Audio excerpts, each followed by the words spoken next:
Hi everyone, thank you for joining me. I've got with me today Carlos Sardiña Galache, who is a journalist covering Southeast Asia, and Carlos is one of the finalists for our Witold Pilecki International Book Award in the category of the Special Prize for War Correspondents for his book, The Burmese Labyrinth, A History of the Rohingya Tragedy. Welcome, Carlos. Thank you for joining me. Thank you very much for inviting me. Right, so let's kick it off with the first question, which is what inspired you to write this book?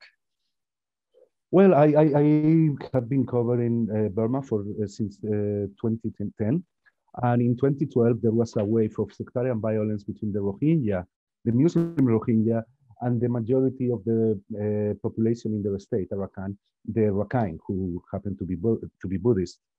And at that time, I didn't know too much about that conflict, but I started to cover it, and I discovered through my interactions with many people that the Rohingya were widely despised in Burma, and including the people from the National League for Democracy, the party of Aung San Suu Kyi, the Nobel Peace Prize, who at that time was in the opposition, and they were famous for their principled struggle for democracy and human rights. And nobody would say anything good about the Rohingya at the NLD.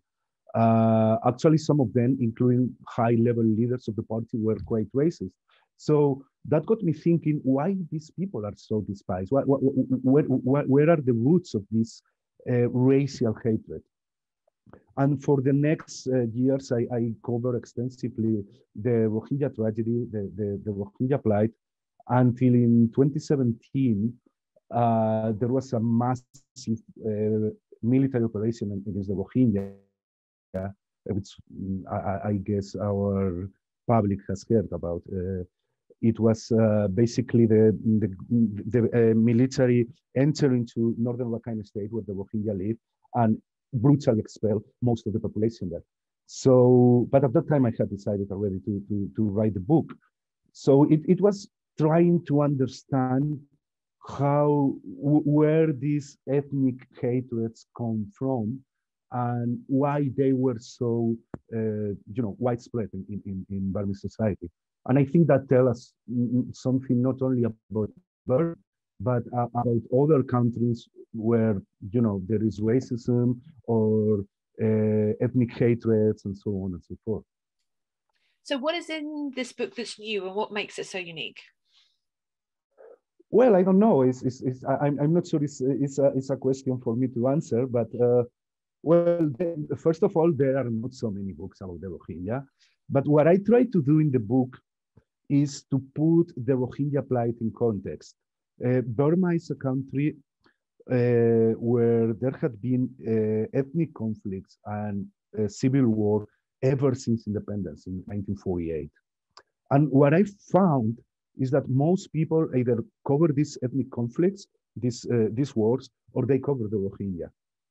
And of course, the dynamics are very different, but I try to, to put everything in context, in the context of nation building, and what I would say is a failed project of nation building in Burma, and in the context of the politics of the country, and in a more general context. So, for instance, the book also deals with the conflict in Kachin State in the north of the country, which I also covered over the years, and other, ethnic conflicts and political dynamics in the country. So I think, I guess it's, there are not, as I say, there are not so many books about the Rohingya, but I would say this is so far, the only one that also pays attention to the wider context of the history of Burma and its many conflicts. I've got to say, before I ask the next question, that is something I really did like about your book, that it sets everything in context. And me being a historian, I was tempted to say, look, we're going to forget about what's happening now. Let's talk about the history. But no, we can't, however much I want to talk about the history on this podcast. We're going to be sticking to something more modern because that's what we're looking at today specifically. But let's move on to the next question, which is, has working on this book inspired a range of new topics that have not been researched or written about before? I'm not sure about that. I think it has helped to shift the conversation on the Rohingya. a little bit.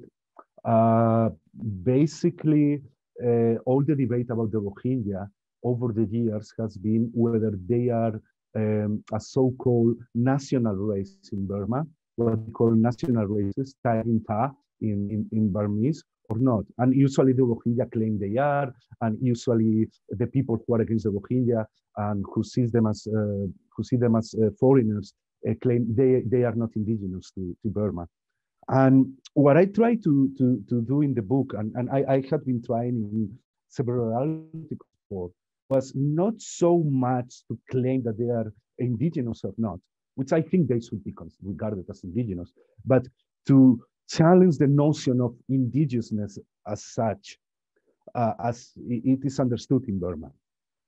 Because I think it has been very harmful to the existence between different ethnic groups in Burma, not only the Rohingya, but also the Kachin, the Karen, and so on and so forth. And I think if I have accomplished something, and I don't think I'm the only one who follows that line, is to modestly try to change the conversation into maybe we should actually put in doubt and demolish the whole framework in which the situation is perceived. So some of our listeners might not know who the Rohingya are. I mean, you've touched on this very briefly, but can you explain to us in a little bit more detail? Maybe who are they? Where do they come from? Like you said, you think they're indigenous to Burma. Tell us a little bit more about them. Well, the Rohingya 1 million plus population of mostly, but not exclusively, Muslim people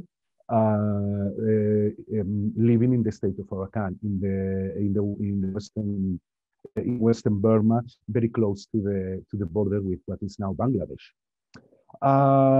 There is a lot of controversy about where the Rohingya come from.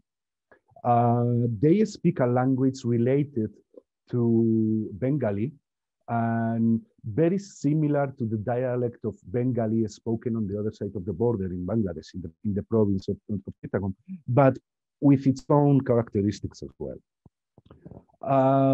The Rohingya arrived probably in what is now Rakhine between the 16th, 17th centuries. And that was the first wave of migration. And there was another wave in colonial times where many people migrated from what is now Bangladesh, what was then Bengal, and established themselves in Rakhine. Now that's the problem with the Rohingya, that that Burmese and Rakhine nationalists would say, no, they arrived after the British. Therefore, they are not indigenous to Arakan. Now, the thing is that Arakan was like a sort of border area between Burma and Bengal for the whole history of the region. And there was a lot of exchange, cultural exchange, demographic exchange, political exchange, military exchange. It was an area very much contiguous with Bengal. So you cannot say this is a border between Burma and Bengal. Right now, yes, in the modern sense, with modern nation states and their hard borders, yes, of course. But back in the times before the colonial times, there was not a hard border like now. So the Rohingya is an ethnicity that kind of straddles between two worlds, which would be the Burmese world and the Bengali world. And in that sense, they fit uneasily in a very narrow conception of who belongs to the Burmese nation, which posits ethnic groups that have existed from time immemorial as they are in the same borders that exist now. But neither these groups have existed since time immemorial, nor the borders have existed until very recently. So the Rohingya basically are a minority within a minority, because in Rakhine state, you have a majority ethnic group called the Rakhine, who are Buddhists, as the majority Bamar in the country, but they have their own cultural characteristics, and they also have their autonomies or independentist aspirations. So the Rohingya are a minority with this minority. So what we have, and I want to stress this, because usually many people don't realize this, and I think there are some journalists and analysts that don't always emphasize this enough, is that what we have in Rakhine state, in Arakan state, is a triangular conflict. On the one hand, you have the Bamar ethnic majority in the country, who basically has dominated politics and the government since independence in 1948, and has imposed a centralized state to ethnic groups that up until then had never been under their authority, like the Rakhine themselves. Then you have the Rakhine, who historically had their own kingdom and were independent from the central kingdoms of the Bamar. And then you have the Rohingya. So you have three sides, and sometimes the loyalties between these three sides are kind of fluid, and that makes it extremely complicated. What we can say about the Rohingya is that ever since the Burmese government, the dictatorship, the military dictatorship of General Ne Win in the late 70s decided that they were foreigners, they have been subjected to a state of apartheid. They have been stripped of their citizenship. They have been confined in their own villages with little access to education, with little access to healthcare, and so on. So in a certain sense, they are one of the most persecuted peoples in Burma. Now, in Burma, you have many, many conflicts. Every ethnic minority, especially in the peripheries, has been fighting for independence ever since, for their own state, ever since independence. And this has resulted in a permanent state of civil war in the peripheries of the country. Now, what makes the Rohingya different from other ethnic groups is that the ultimate goal of the Burmese state is completely different. You have ethnic groups like the Kachin or the Karen who want their own independent or perhaps autonomous state within a federal system, who have been fighting with their own armed groups since 1948, since 1961. But the Rohingya, the war is about the Bamar majority controlling the government, wanting to subjugate these peoples, to incorporate them by force into the Burmese polity. With Rohingyas, completely different. It's about expelling them from the nation. So I think that makes for instance, the risk of genocide much higher in the case of the Rohingya, because it's not the same when you are trying to subject a people to your government, that when you as undesirable population, a population that you don't want in your country. And at some point, that is going to result in some very extremely violent measures, as we saw in 2016 and 2017. You know, we were talking earlier before this all started. We had a bit of a chat because I was personally struggling how to pronounce the word Rohingya, and you actually mentioned something very interesting about the actual word. Can you tell our listeners about that? Because I think it's worthwhile talking about this. Well, the thing with the Rohingya word is that many people in Burma don't want to use the Rohingya word. So they don't call the Rohingya, they call them Bengalis, or implying that they come from Bangladesh. Or they call them Kala. Kala is a very, depending on the context, it might be a very insulting word. almost akin to the G word in the English language. So as they are denying that the Rohingya belong to Burma, they deny that they have a separate ethnicity, that they are a separate ethnic group, and they say, no, they are just Bengalis. And what happens is that the Rohingya word doesn't appear in censuses and documents from the colonial era. It doesn't appear. In the censuses, no, they are called Arakan Mohammedans or Muslims of Arakan and so on, but not Rohingya. No, but there is a document from 1799, that is 25 years before the colonial period started, where the word Rohingya is used to describe the Muslim population of Arakan state. So basically that means that the word Rohingya is not a new invention.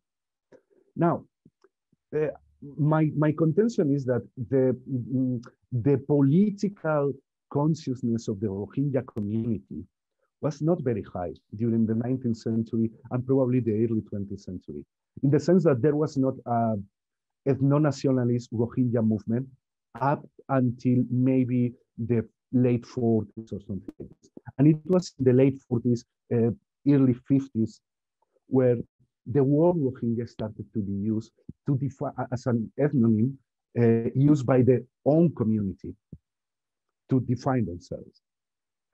So what the Burmese said, the Burmese and Rakhine nationalists who reject the Rohingya presence in Rakhine said, no, this is a made-up name.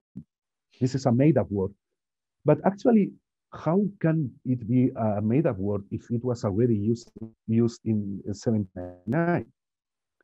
And actually, it was used in a document. It's a kind of article about the languages spoken in Burma, written by a Scottish doctor who was researching there. And actually, this article was discovered much recently. I think it was discovered in the late 90s or the early 90s. So it's clear that the word Rohingya exists. It's clear that the word Rohingya has deep roots in defining a very specific community, a community tied to a certain territory, which is Northern Rakhine or Northern Arakan.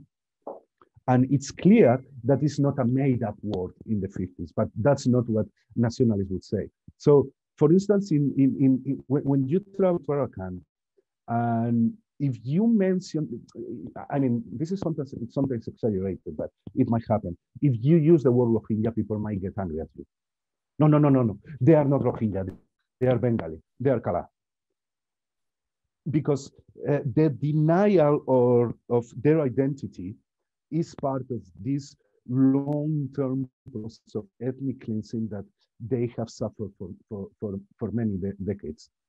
And though this also includes the ban to build mosques, the destruction of very old mosques, the destruction of cultural artifacts, and so on and so forth, and the denial of their own language. So we are basically talking about a community that lives in a country where is official policy to deny their own identity and their legitimacy to be in the country, for reasons that I find completely spurious. So let's anger these people and continue using the word Rohingya. I mean, let's do it. Let's anger these people. Give them an identity. That's what we want to do. We're going to keep their identity. But a lot happens in August 2017, doesn't it? And it's quite focused in your group, your book. That's what I'm trying to say, your book. So tell us what happens in August 2017. Well, actually, 2017 started in 2012. So what you have is that in 2011, after 50 years of military dictatorship, the military junta decided to open up the country to what they call disciplined flourishing democracy. So basically, it was a kind of democratic opening, but very much controlled by the same military that had oppressed the country for 5 decades. So 1 year later, there were these waves of sectarian violence between the Rakhine and the Rohingya, in which many people were killed and hundreds were killed. The official figure is 70, but nobody believes that that's an accurate figure. And tens of thousands of Rohingya were confined into displacement camps. Actually, there were no displacement camps. They were containment camps or even concentration camps. So what happened is that the Rohingya issue became, which had been somehow in the background, nobody was paying too much attention, both within and outside the country, became a very important issue at the time. And a lot of ultra-nationalist movements, both in Rakhine, in Arakan, and and elsewhere in Burma, started to emerge, basically calling for people to mobilize against a purported Muslim invasion. That meant that the government gradually yielded to these demands and started to pass laws that made the apartheid against the Rohingya even worse, and even disenfranchises them in the 2015 elections, which were the first really well, somehow democratic elections in several decades. So basically what happened is that the Rohingya didn't have any political representation at all, even though the hero of the pro-democracy struggle in Burma, Aung San Suu Kyi, won the elections. So what happened is that every ethnic group in Burma basically has its own armed group, but the Rohingya for many years didn't have an ethnic group, ever since the late 90s. But every avenue of representation, every avenue to voice their demands had been closed by 2016. And at that time emerged a militant Rohingya group called Arakan Rohingya Salvation Army, ARSA. And they attacked several positions in 3 positions, if I remember correctly, in October 2016 of the security forces in northern Arakan state. And the reaction of the military and the police in Burma was as brutal as you could have expected. Up to 80,000 people were expelled to Bangladesh. People were massacred. Women were raped, gang raped. Whole villages were tortured. This was defended actively by Aung San Suu Kyi. Aung San Suu Kyi was denying the atrocities committed against the Rohingya. Now, what happened is that was very terrible, but it paled in comparison with what happened next year. In August 2017, ARSA attacked again, but attacked around 30 positions of the security forces, and attacked 1 month after the military had sent reinforcements to northern Arakan. Now, ARSA attacked, and then the military started to what they call clearance operations to combat ARSA. Now, in this clearance operation, there was no distinction whatsoever between militants and armed civilians. And basically, behind the smoke screen of fighting terrorism, they were fighting the Rohingya community as a whole. They were basically getting rid of them. And Min Aung Hlaing, the commander-in-chief of the Tatmadaw, the Burmese Armed Force, said something to the fact that the Rohingya issue was and he said the Bengali issue was and unfinished jobs since World War II that we should take care of, which is pretty chilling and reminds certain language about final solutions that in Europe might sound very familiar. And in a way, that's what it was. They grabbed the opportunity to get rid of as many Rohingya as possible. They perpetrated genocidal massacres in many, many places. They tortured whole villages. They killed infants. They killed children. They killed women, people who were clearly not militants. The result was we don't know exactly how many people died. Estimates range between 6,000 or 20,000. It could be higher. We don't really know because they completely closed off the area and it remains closed until now. But hold on, it's still closed now? This particular area is closed. Is closed ever since. No independent researcher has ever been there since the attacks of Arsa in 2017. After the attacks, the government organized some, media tours with journalists in which they would be taken by helicopter and constantly surrounded by minders and soldiers. I have never participated in one of them because I find them problematic at least.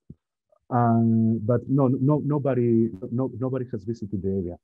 And satellite images show that up to 300 villages were completely destroyed. But afterwards, they show that the authorities bulldozed these villages. So basically, it's quite possible that they have erased all possible evidence that could remain from the military operation. The result is that up to 750,000 people, which actually comprises maybe between 60 or 70% of the total Rohingya population in the state, and up to 93% of the population in the areas where the military operations took place, were expelled to Bangladesh. And they remain there in what is a complex of refugee camps, which is the largest refugee camp in the world, where up to 1 million Rohingya live, not only the ones who fled in 2017, but also others who fled in previous years, like 1978, 1992, where the military also carried out military operations, but never so strong and so brutal as those in 2017. Now, that happened under Aung San Suu Kyi's government. Aung San Suu Kyi, according to the constitutional setup designed by the military, didn't have any control over the military. But she defended the military, as she defended the necessity of the operations, and she denied that any atrocity took place.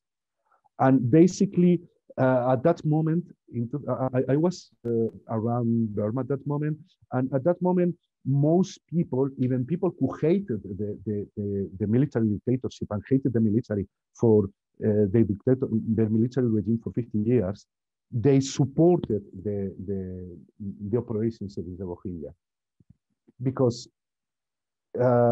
the idea that the Rohingya don't belong in Burma and are a threat to Burma is so extended in Burma that it was very difficult at that moment to defend them publicly. I still can't compute what you've actually told me, in all honesty, because I feel like we're back in the 1940s and we're, exterminating people and basically getting rid of all of their existence just because of who they are. Yeah. It's very difficult to compute that this is happening now, today, in the modern time, 2000s. How is this still possible after everything we've witnessed in the 20th century? Well, one of the contentions I make in the book is that this kind of ethnic hatreds and this kind of the phenomenon of ethnic cleansing, genocide is actually, I think, a modern phenomenon. I think it has to do with the modern idea of nation state, of this idea that nation states have to be uniform, and that is carried to ethnically uniform or racially uniform. And I think in a way it's a consequence of this late modernity, this modernity arriving in Burma with the British, and well, it's a much more complicated story. But I think we are not free from that in the modern era. I think that there is a constant danger, and not only places like Asia or Africa, but also in Europe, that we can descend into this level of, brutality against groups defined ethnically or racially. So I think we should be very aware of the dangers of that, isn't it?